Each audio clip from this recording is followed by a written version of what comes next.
Was Teddy born here? Yeah, she was born here, yeah. Were you actually at the Hello Teddy moment? Were you there for the birth? Yes, I was. Were you down the business end? Yeah, I was. Well done, It was like my favourite pub burning down.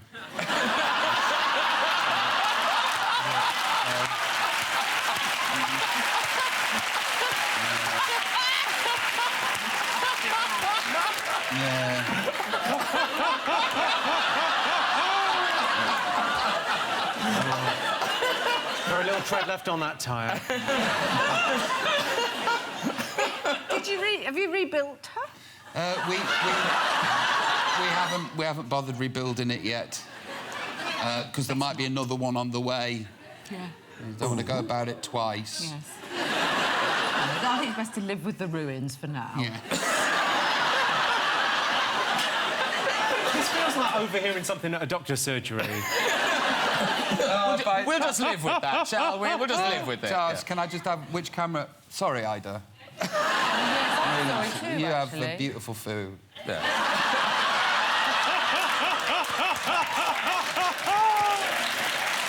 One story about your dad. The bet involving your brother. Do you know the story I mean? The bicycle? Yeah, the motorcycle. Motorbike? The motorcycle. Oh, Yeah. Another way my dad did great business. Our upbringings are so similar. It's like Are you getting laid? I'm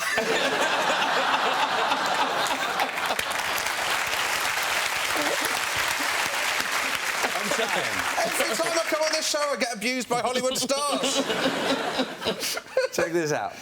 This is a great. I'm going to sit back Check it and out. enjoy. Yeah, this is a great story. This is a great story. So, my dad's at a ranch one time with his friends, and they've been deer hunting all day, and it's late at night. They're sitting out in the barn drinking and stuff, and so all of a sudden the subject comes up of how high everybody can pee, you know? How high on the wall, right? And he's got this buddy named Jim who's about 6'6", and they're playing cards, looking around, and my dad sees this old BMX bike, and we couldn't afford a BMX bike. Now, my middle brother had been wanting a BMX motorcycle, but we couldn't afford it. There's this old CRX 80 over there.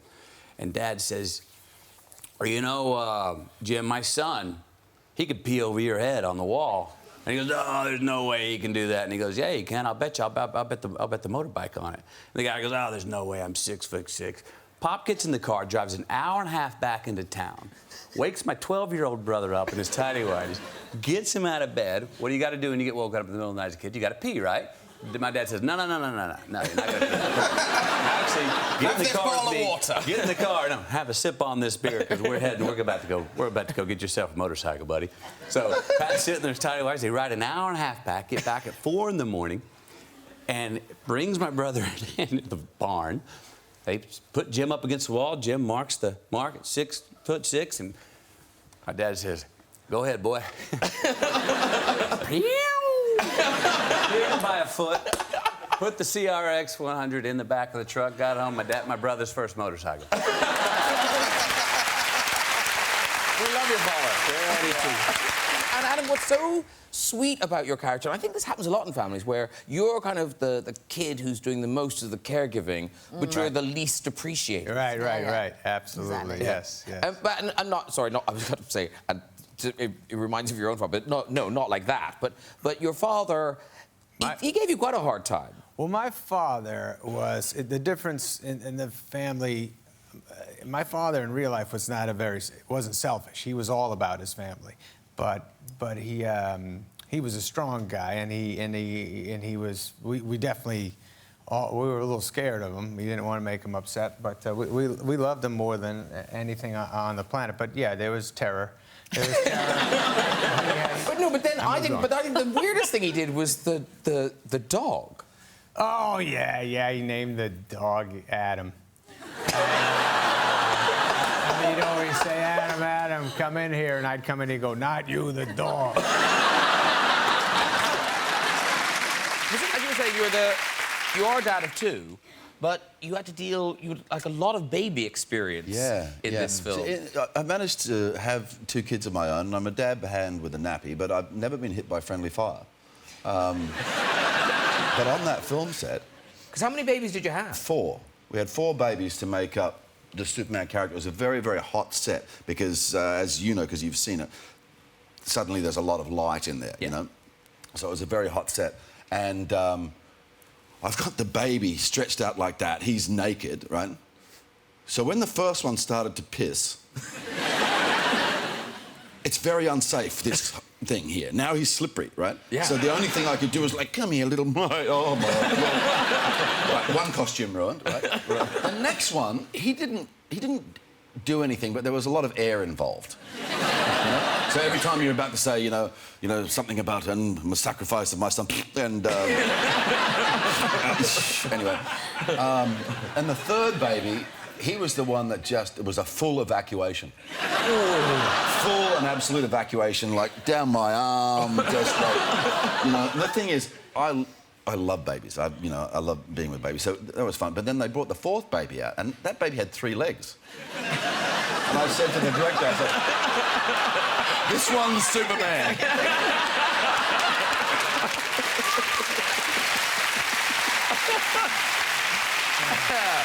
You've been quoted as saying, and if I was you, I wouldn't say this again, the stand-up is better than sex. Well, no, as I do it. Which? Well, I'm no great shakes in the bedroom, Graham. Oh, OK. But you're marvellous as a stand-up. I see that's where that's going. You're married, aren't you? Yes. Yes, sir. Yes. Yes. Because you've done interesting with your wife, because she was pregnant. Yes. Oh, yes, yes. And you went off to play golf. Yes. And, ladies and gentlemen, you weren't expecting to hear this name again, but... It was with Ronnie Corbett. Well, you see, Claire was expecting our child, and I booked this golf in with Ronnie. We'd never played together, and I wanted to play, and we went. And it was 9 days before the due date, and she went into labour at home. And she had to phone me on the course and say, come home. We planned to go to hospital, and you can imagine Ron, you know, oh, my God, right? Get into the buggy. And he drove me back across the course, you know, at breakneck speed. And, short man. And, I'm getting it, yeah. The baby was born. It was a home... Have you ever had a home delivery? No, I have not. It is terrifying. And was Ronnie there at the birth? I'd love to say yes. Taking his jacket off for the baby. Indica. In the golfing hat. It's a little bit roomy, but you'll grow into it. No, he wasn't. No, he saw me up. The midwife came to the house, and we did it at the... You know, I got back, and she was already very dilated. Catherine, sorry. And I literally caught little Tom. I caught him as he... Wow. Yeah, I mean, it was amazing, you know. Wow. I wanted to be the first person that made contact. I wanted to be before any doctor. I wanted a sort of a Lion King moment, you know? Sanvenia! You know. And if that went well, Hakuna Matata. That's what I wanted. Frank Skinner, your son Buzz, what is it? Is he 8 now? He's 8, yeah. And already you are steering him towards a career in comedy. I don't know if I'm steering him. Yes, I'm steering him. I think he's definitely going to be a stand-up comedian. I don't have any question about that. He's the only stand-up comedian I would not mind being funnier than me. Oh, that's love. That really is love. It's also a lie. No, I think he actually does stuff like stand-up. Like the other day, I was emptying the dishwasher, and you know, you empty a dishwasher, and there's... I don't know if you've ever done this. Yes, I have. Still dirty plates. Oh, it's so annoying. And I said, look at this. And he said, well, if a dishwasher isn't washing the dishes, it's not a dishwasher, it's just a wet cupboard. That is a great line. I've seen, you know, club comics that would kill for that. Are you tempted to... No, look, I gave him the credit then, as you said. Yeah. But no, yesterday was... I got up yesterday morning, and he said to me, there's a leak in the bathroom, and I thought, oh, no. And I went into the bathroom, and he'd placed a leak on the toilet. I mean, the vegetable. I think you took a picture there. Yeah, there you go. As you can see, we live in 1970s Moscow. I mean, it doesn't scream show business. No, I've managed to keep my feet on the ground. You really have. But what a great visual gag, and I was so proud. Yeah, and it's so sweet that he lives there. That's so nice. Yeah. Well, it's good, you know, to let them know that it's not all rich and finery. No, that's the downstairs toilet. There's marble elsewhere, I'm sure. Of course. Thanks for talking up my toilets. That's what I call support. I didn't want people to think you lived like that. No, it's temporary. 7 weeks ago, my girlfriend just gave birth to a little baby girl. Oh, go on, right.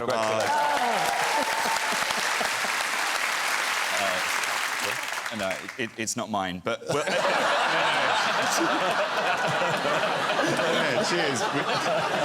We think she is. No, not we think. She is your daughter. Anyway, so I'm watching this episode of Tipping Point, and it was a couple of weeks before the baby was due, and I'm watching this episode, and it was about this woman that was trying to win the jackpot so she could pay for a flight to see her sister in New Zealand, and honestly, I'm watching it, and she wins the jackpot, and I'm like Paul Gascoigne in Natalia 90, just waterworks, like undignified levels of crying. And then I had this awful thought. It was like, if I'm crying at an episode of Tipping Point, and then I don't cry at the birth of my daughter, I'm a monster. So then I was like, in my head, so I was like, I can't watch anything emotional. I need to be careful about what I watch on TV. Obviously, in the end, I had nothing to worry about because my baby girl arrived, and I was just like... It was like the most emotional episode of Repair Shop to the power of Mufasa dying in Lion King. I was like, I handed this baby, and the bomb was like instant. Even though when they first come out as well, sorry, no one warned me of that when the baby first comes out, they don't like... How can I put this in a nice way? They look a bit odd. Like no, she looks amazing now, and she's so beautiful. But like when they first come out of the oven, they don't look Star Baker quality. And I was handing this little thing, and I was like, oh my god, I think maybe it needs to go back in the oven at a lower heat for 20 minutes. And they're all in your face. The nurse is like, oh, do you think she looks like Daddy or Mummy? I'm like, right now, all I'm getting is Wayne Rooney. And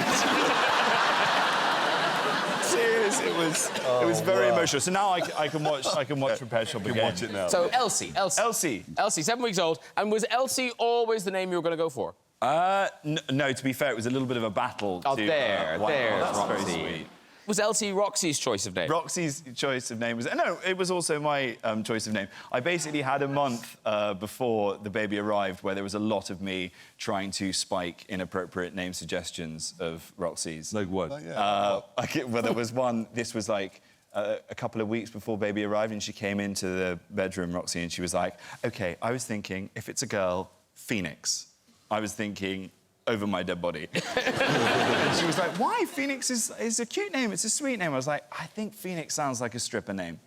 And she went, how would you know that? I was like, don't know, I've never been to a strip club in my life. But we should probably do some due diligence if we're going to call our child this name. Yeah. So I was like, can we Google it, please? She was like, Google what? I was like, I don't know, type in top 10 stripper names. So then we had this weird moment. We're at home. She's got all the baby name books out, and I'm on Google typing in top 10 stripper names. There is a website with the top 10 stripper names, and to be fair to her, Phoenix was not on it. Do you know what number 1 was? Yeah. Roxy. Oh, no. Okay, you don't want to see. You don't want to see. She'll want me to add that she's called Roxy because her dad named her after his favourite song, which is actually quite sweet. Oh, she also suggested that. She was like, we could go that route. I was like, we are not calling our kid Mambo number 5. Not happening. Because we all grow up watching this movie, and Channing, you're a newish dad, so you're maybe too young to watch Mary Poppins. Way too young. 1-year-old, just going to be at the end of this month. Oh, wow. Yeah, it's... But now, I read you really like this being a dad thing. You've taken to it. I really do, yeah. It's a new task and challenge, and it's fun. It's fun. But the first year, you're just sort of an assistant. Like, really, you're just like, bottle? Okay. All right, go, bottle. And it's really just all about the mother and the baby. And we have a beautiful, beautiful little girl. Because you said... People like... ovaries are popping all over the studio. I'm ovulating now. Let's leave. Quick. We should have a baby.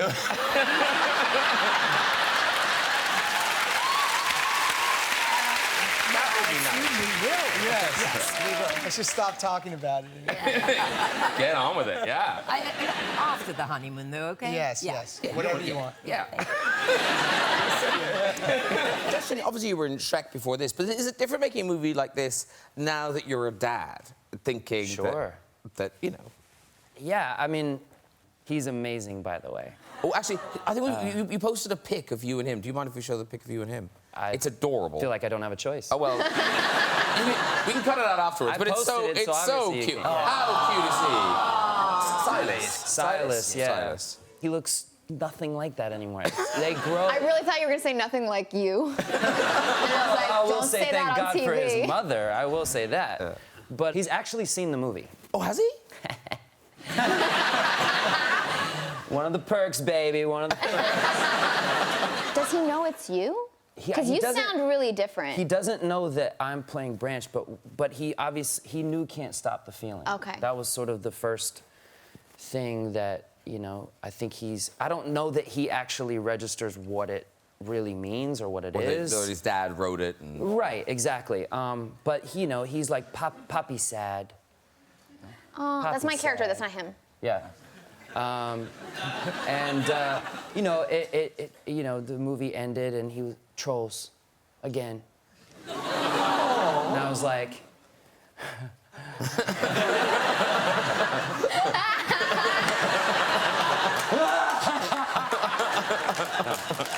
No, that's like...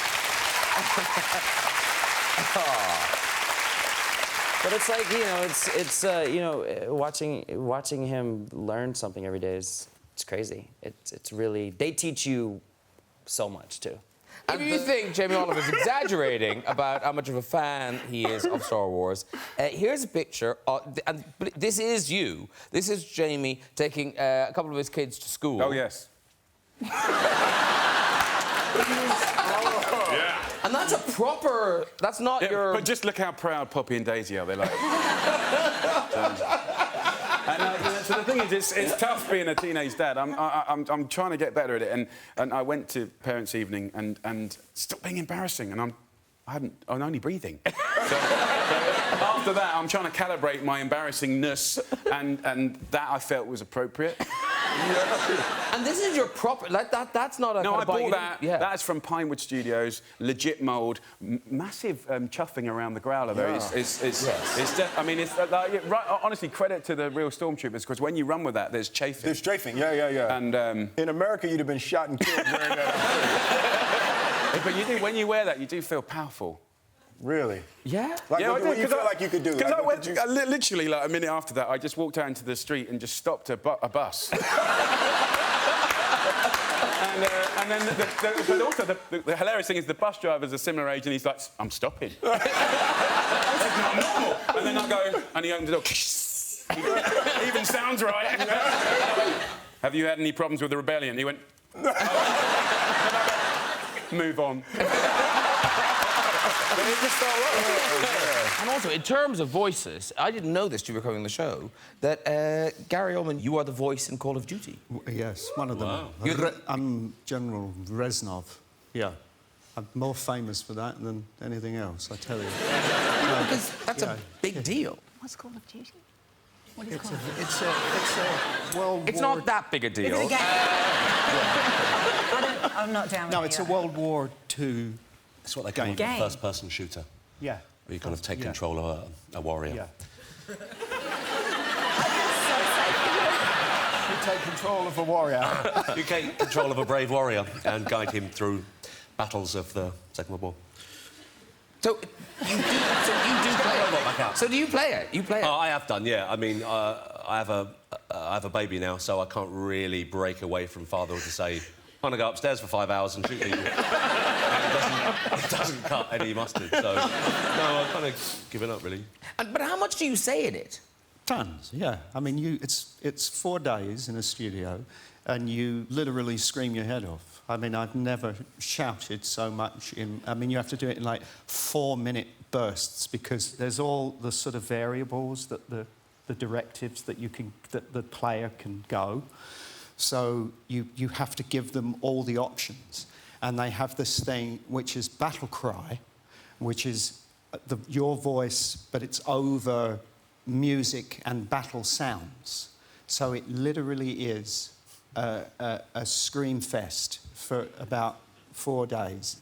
But I was in one with Kiefer Sutherland. It was funny, and he came out and he said, "Hey, man," he said, "I haven't screamed so much since I was married."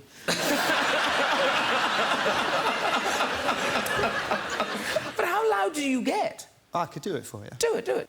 Well, it's sort of like, There! On the ledge! Shoot him! The tag! Under the crowd! For 4 days. Now, I'm losing my mind. Have I seen you play a vicar before? I did. I think I played a vicar in a... like in an Anthony Trollope, sort of, you know, sort of old-fashioned vicar once. Look, you look so right in it. Well... It is good. Thanks. Yeah. It's a good fit. Well, my dad was a minister in the Church of Scotland. He wasn't just a minister. He wasn't just a minister. He was the Church of Scotland. No, he was. He was the moderator of the Church of Scotland for a time as well, yeah. He was pretty high up. And now, is it true, the thing that you and your father, into adulthood, never swore in front of people? No, never. I never swore in front of him, and I never heard him. He was a man of the cloth. He was a clergyman, for goodness sake. Except... I never heard him swear. And I suppose he heard me swear in things, you know, but that was always the script, so that was fine. So but no, I would never swear in front of my dad, never. And I don't think a swear word ever passed his lips until he came down to stay with me in London once to go and see Billy Connolly. Billy Connolly we grew up loving Billy Connolly. Yeah. And we'd have the cassettes of Billy Connolly in the car, and my dad was a big Billy Connolly fan, so he came down to London to see Billy Connolly. And then he came back and started doing bits of the act. And it was just all very, that's very fun. But then, I guess because it was the script, suddenly he's standing in my living room at midnight going...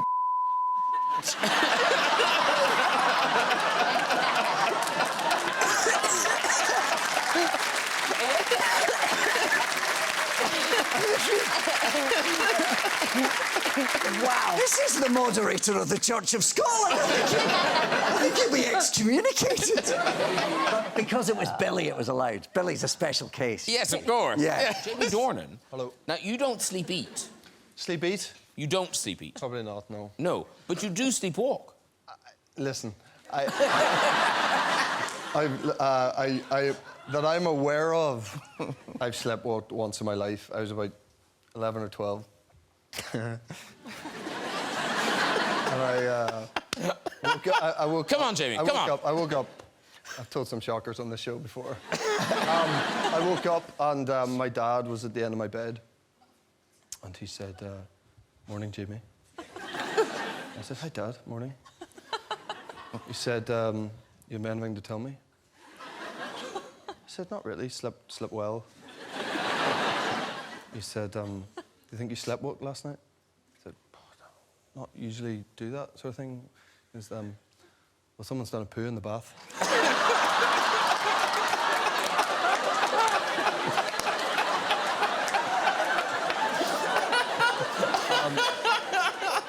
As it turns out, by sort of process of elimination, with my sister's working his way down the hole, and there's, you know, it was me. A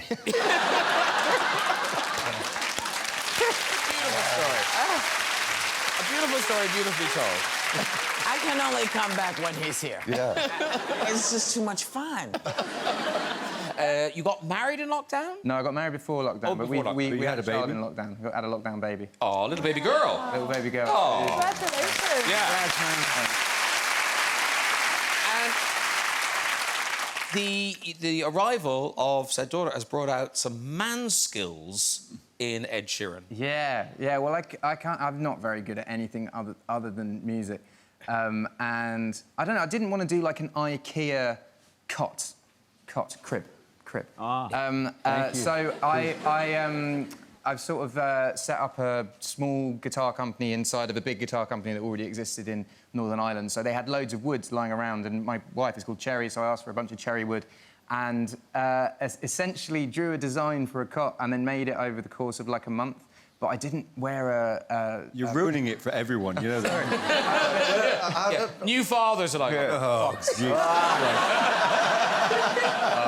give it a rest.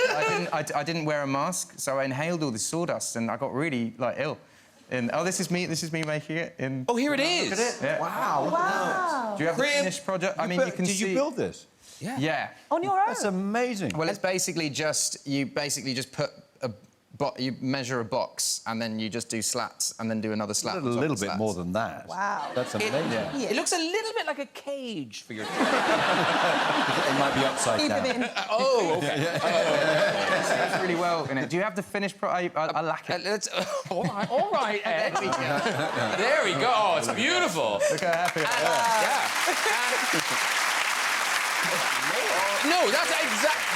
Oh, we are so middle-aged. We're so middle-aged. We look past you. We look past the crib. Look at that lawn.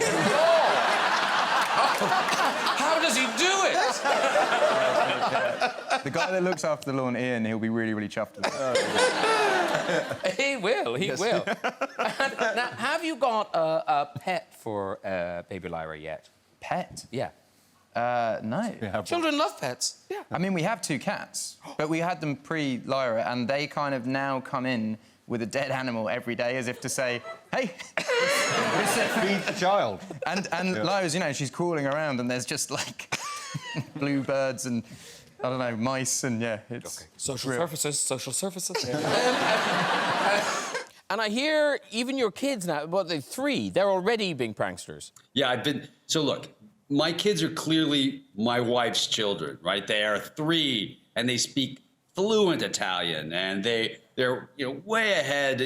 My wife's a genius. They're brilliant kids. It is my job to dumb them down. It's my job to put, the actor in them a little bit. And so I teach them horrible things because remember, it's only the 4 of us. So I just want to hear the shriek from my wife, and I know I've succeeded. So I taught them to put Nutella in their nappy and then go upstairs and take it off and then pick it up and eat it. And the sound you hear... Michael, you have a 15... Who has a 15-month-old? One of you guys does. Michael, yeah. Both of us. Well, both of you do. OK. Honestly, I know you guys are very elegant. Teach them this move. I promise you, it's going to be good. Yeah. Just do it. And you watching it must have had the same kind of thrill that we do because it's worlds we haven't seen before. You're blowing them up, but we haven't seen them before. And presumably when you watch the film, you're thinking, oh, I didn't know that was going to look like that. Yeah, it's even better because I haven't seen it yet. So it's going to be like... Wait a minute. You are the star of a movie and you haven't bothered to watch it yet. Here's the thing. Why? I have 2 babies that are 10 and 11. They were with me the whole time. And they promised me I wouldn't watch it until I saw it with them. Oh. So they're so cute, and they were there with me the whole time, and I'm like, I promise. You guys will see it before all of us. Yeah. But my little crazy, they're on set with me, and I want to hold their hands, and it's such a rare moment being a father where you can... That is so cute. Especially for me, because generally you can't watch the things that I do. None of your children should watch what I do. This is lovely. I made a solid profession out of that, and I just feel like, this is something I want to share with my children. And just in case we get letters, I should, I hope, say, you haven't actually tattooed your children. They look quite tattooed. Graham, I haven't tattooed my children. That's all right. Those are stickers. You're disappointed. Yeah. I was thinking, that's pretty cool, actually. Yeah. My son will be watching that going, when are you going to tattoo me? I want to get... But is it true, Mihal, they made you audition to play Liam's son? Yeah, kind of. I felt like for my own dignity, it was good that I auditioned for the director and not just have it be like, yeah, I want my son to play this and that's that. So was that co-pursuit?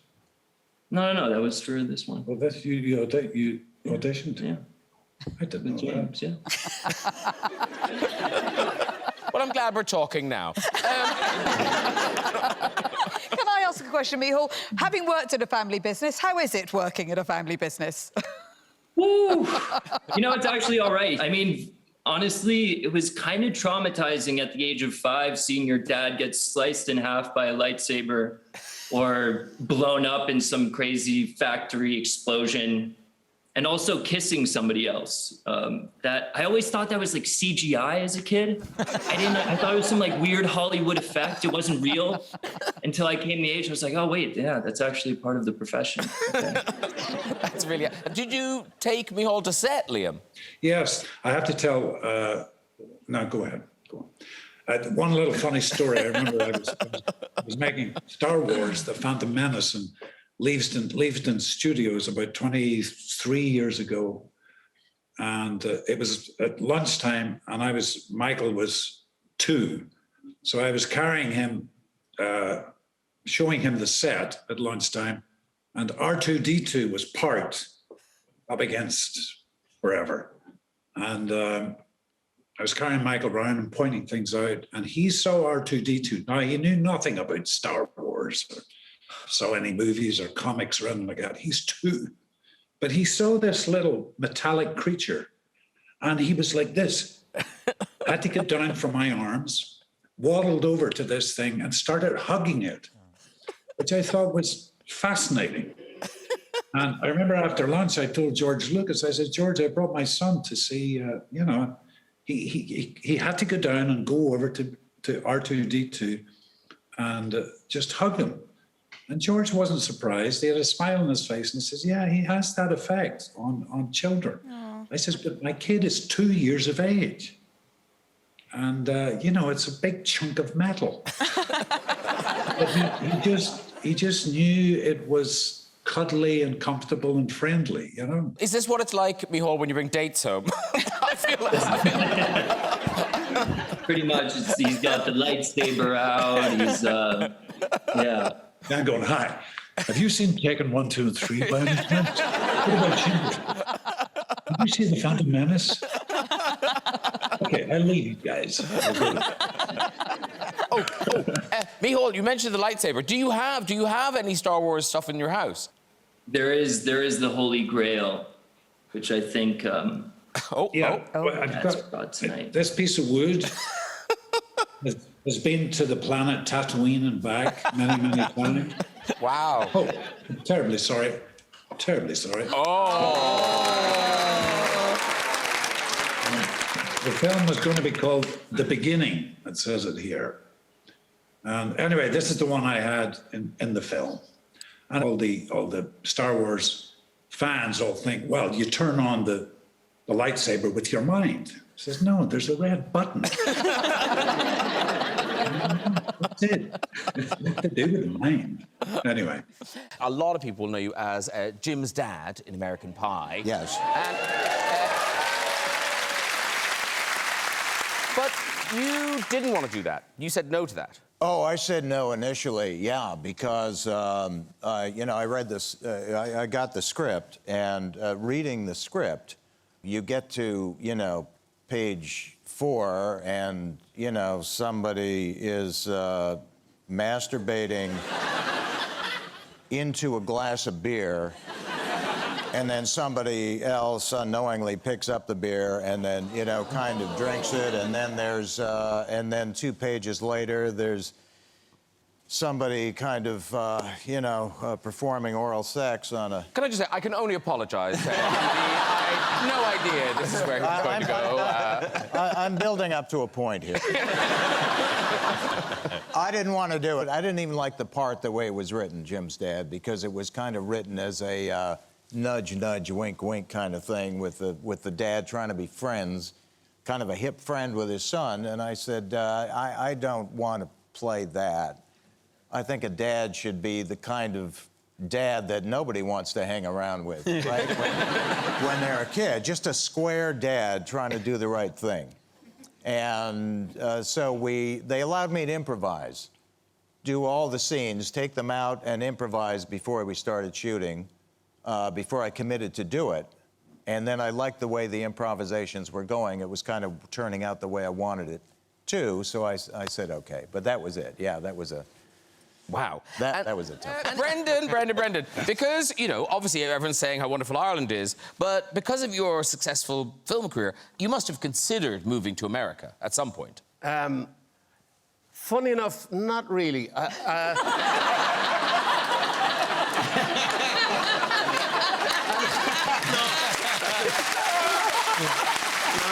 Not that way. No, because I had 4 kids. I had 4 lads already before I went kind of late into full-time acting. I've been doing it, but not with any view to make a living from it.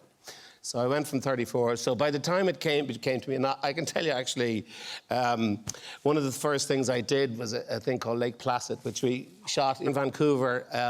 Mary came over with the 4 lads, and they would have been in between maybe 8, 9 to sort of maybe 14. Yeah. And and so they came in late. And I said, we got to get them something to eat. Or just we went up for a walk. Vancouver's fabulous, but we saw a nice little place. It's still open, great. In we go. And we noticed that, I was thinking about it when your little shorts came up on the shorts of Inishmore. The restaurant was Hooters. I love that my shorts brought you to Hooters. Yeah. Little orangey shorts, and you know, the girls are all dressed up as you know, American cheerleaders, stroke girl next door type of thing. But anyway, so we went in and we did. They turned into all these really lovely, sort of really. They saw the kids and they were more frightened than we were. I said, uh-oh, and they said, kids, but they were lovely. And about 3 months later. The delegation of the lads arrived up and said, listen, we've had a chat, Dad. If you're thinking of moving to America or over that side, it's perfectly fine with us. They love it. The city calls Hooters. Jayden or Will, but like, what, can I say everything in front of Jayden? Yes. Jayden is very mature, but be careful, okay? Okay, check this out. Jayden, have you seen the Hangover films? Yes. Okay, I think that's cleared everything. Did you see the Hangover? Wait. They said my name in Hangover 2. I was in the movie theater like, yeah! What'd they say? It was like the boy was lost, and they were like, we're looking for a boy. He's lost in Asia. Oh, that's right, yeah. Lost in Asia. The Karate Kid. And then he's like, Karate Kid, Gene Smith. and I was just like, yes, sir, yeah. I called them and told them to say that. Have you seen any of Heather Graham's other films? I think I've seen the one that you guys were in together. Oh, okay. 6 Degrees. We let him watch that. Yeah, we'll draw a veil there. That's a lovely Thank you very much. You don't need to Google yourself, because to humble yourself, you just need to do the red carpet with your father. Yeah. Like, you are so mean to that boy on the red carpet. Oh, no, look. Look at that. Yes. Jayden doesn't think so. That might be cute. This one is just mean. Which one is this? Always. And listen, that's just me trying to counter the Googles. No, but I really, you know, I'm just so proud of him, and I just want him to feel the affection, you know? Like, and it's true. I mean, there is a thing where I know you were like, but when no, I just like, come on. Yeah. Come but on, you do Jayden. get to an age where you start to embrace that your parents dote on you. I know that for when I was a teenager, I was like, but now I allow it. I can't. I lap it up. I love it. So Jayden, just take one, because you've been fighting me the whole press tour. Just take one. What? Just take one. I just want to kiss you. What? I want to kiss you and just say Jayden. Enjoy it. Just keep a smile. Just keep a smile. Just keep a smile.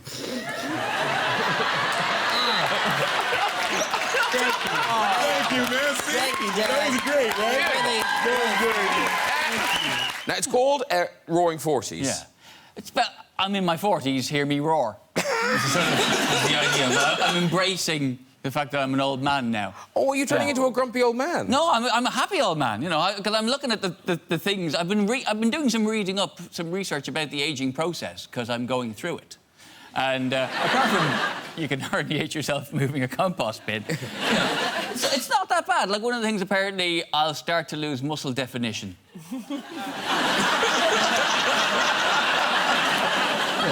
You may as well tell me my periods are going to stop. You don't miss what you never had. So I'm just quite enjoying it. I'm a dad of 2 children now. Congratulations. How many have you got? Two. The second one's hard, isn't it? That's...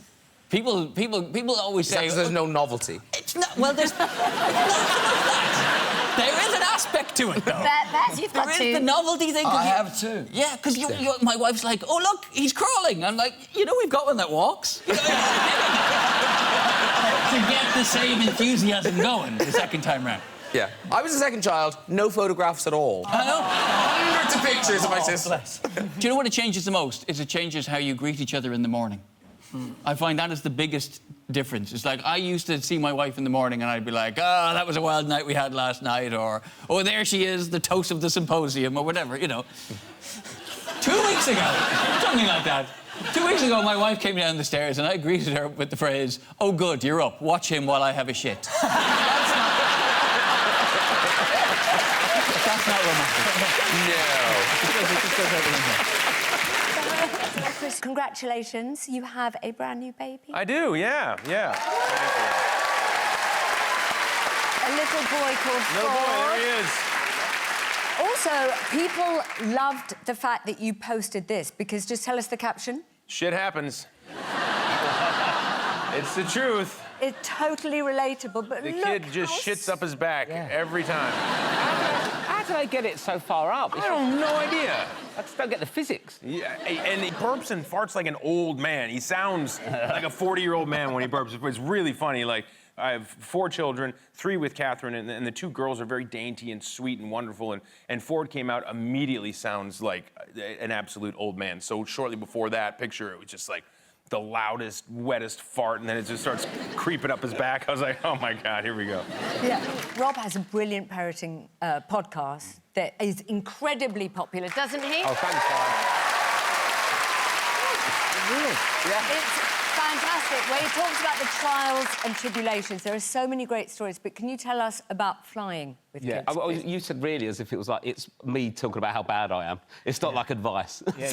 Guilt. Yeah, guilt. No, it's just carnage. Like, we started doing it in lockdown, but I find the 18-month age is quite difficult when they're running about. And it's, I remember we come back from Tenerife on holiday. And how many kids? Oh, I've got 2 kids. They're 7 and 9. And I remember we had a 3.5-year-old and an 18-month-year-old, and we're flying back from Tenerife, which is like 4.5 hours. And my eldest was unwell, so just asleep on my wife's lap. So I was in sole charge of this toddler that I was basically just holding like that for 4 hours. And they're so strong at that age, so I was just holding her like that. And then she had a bit of French stick that she was eating, and I needed to go to the toilet. But every time I was trying to go to the toilet, I was trying to hold her. She couldn't put her down, she'd run off. I was like, I went back, went loose, it's a nightmare, I'm just weeing everywhere. She went, why don't you just sit on the toilet and do a wee? I was like, oh, yeah. Because you forget. You forget, blokes. You know, you sort of, that's a bit frowned upon, isn't it? Yeah. But it is an option. It's always Lovely. an option. It But if must you're be at an the age football... treat as well. You know what it was? So I went, this is perfect. So trousers down, like that, holding the baby. She's eating a bit of French stick. Anyway, so I pick her back up. What? She's got a bit of French stick on the go. Stick. Did you think I said? Stick. No. French stick. Baguette. We gave her the long... Baguette is called a French dick? I'm sorry. No. French stick. A baguette here is called a French stick. French stick. Stick. Ah, guys, Stick. sorry, good for Okay. But we took off and she had like the sort of long, full-length baguette. Let's go with that. Yeah. But obviously, as the flight's getting shorter, the baguette's getting shorter, and she's run out of baguette anyway. So we come out of the toilet. I'm like, oh, she's done the whole baguette. She's eaten all the baguette, right? Pull my trousers down and walk it on because I'm holding her the whole time. Sit down. She has not eaten the full baguette. She's the end of it. What do you call the end of a baguette? The knob. The knob. Yeah. No. The French knob. Just the end of the baguette, dude. Sorry. Anyway, the end of the baguette is gone. I think she must have eaten it all, but she hasn't. Because as I sit down and I'm holding my hands, she's dropped the end of the baguette in my little hammock bit of pants. So I've not noticed. And I've pulled my trousers up. I've walked down the aisle. I've sat in my seat for another 3 hours. Stop. And as I sit down, I find the baguette. It's in me, Toby. Yeah. And now I sat there... No, it isn't. Don't. Well, it was... OK, it weren't all in, but I was having a go. Somebody please call Graham. Yes. So I just sat... We've all been there. There's got to be a podcast in this, you've got.